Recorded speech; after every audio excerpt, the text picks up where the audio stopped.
Hello, my name is Michael Brett Lavenstein, and I'm uploading my final video in regards to improving race relations.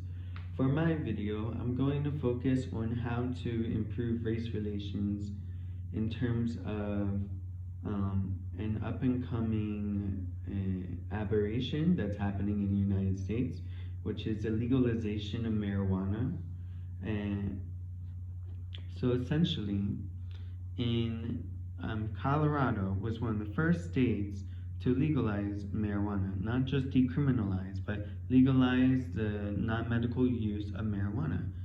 And this is this has been a great radical event that has happened in the United States that is truly amazing because so many people are arrested for the possession of marijuana and growing it, selling it, distributing it, etc. But there's an awful, I would say, double-sided part of this because, okay, yes, it is so wonderfully great that so many people are now becoming super rich and successful, affluent off of selling marijuana, but there's a big disparity that has been skipped over and not thought about in this radical movement of legalizing this drug. And that disparity is most of the people who are profiting off of this the vendoring, the selling of marijuana, the growing, are white people, and who, by in fact, are much less likely to be arrested in other states in general, and for the possession of marijuana compared to people of the black community. Now, I have some sources from Detroit Free Press editorial board in regards to how marijuana was legalized in Detroit, Michigan, and also in regards to Colorado, Washington, D.C., and the statistics may shock you. So, over the last 5 years, over 117,000 Michiganders, like Marylanders, but Michiganders, were arrested and charged with misdemeanor marijuana offenses. Nearly 50,000 of them were convicted. And Alaska legalized marijuana in 2014, although it did not start sales until 2016. In the state, white and black arrests fell by 99% and more than 93% respectively between the years of 2012 and 2016. But black people were arrested for marijuana at a rate of 17.7 per 10 or percent per, or no, 17.7 per 100,000 in 2016, while white people were arrested at a rate of 1.8 per 100,000, about 10 times less. Washington, D.C. decriminalized marijuana in 2014, then legalized the possession, growing, but not sales in a voter-approved ballot initiative that year. Black people were arrested for possession at a rate of 8 per 100,000 people in 2016, while white people were arrested at a rate of 2 per 100,000, 4 times less. And this is according to Vox. And the writer of this article is German Lopez, if you want to look up the article. And the article is called After Legalization, Black People Are Still Arrested at Higher Rates for Marijuana Than White People. Continuing,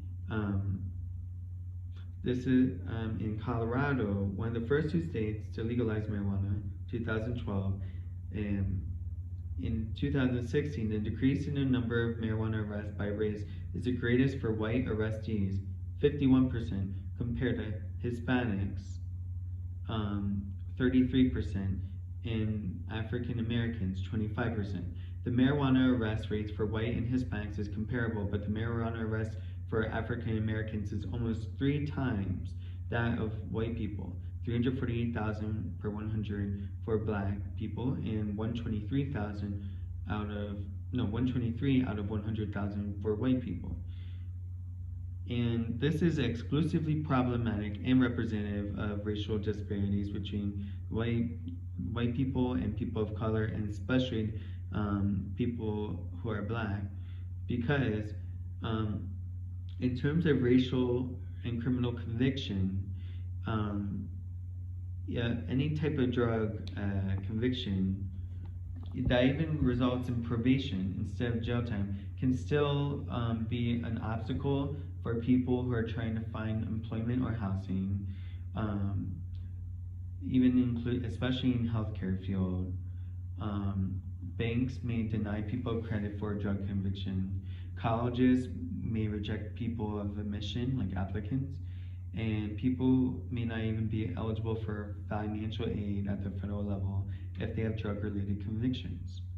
Now, this is a huge problem because statistically, white people are banking off of selling marijuana legally, while there's still so many people who are suffering from these consequences of having drug convictions.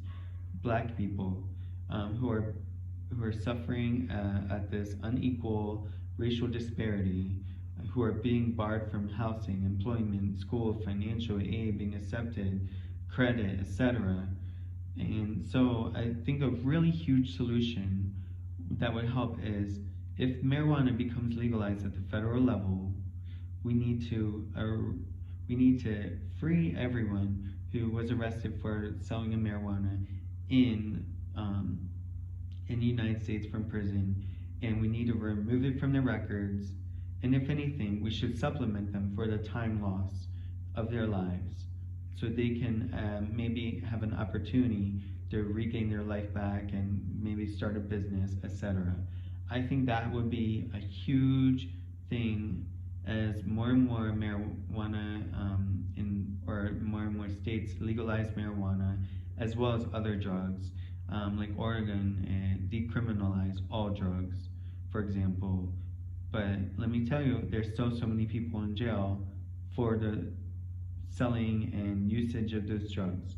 So this is a really huge problem, and this would be a big solution to really focus on the people who have been arrested, and freeing them and supplementing them and removing it from their report, their criminal record, that they were selling this. If anything, they were just ahead of the game.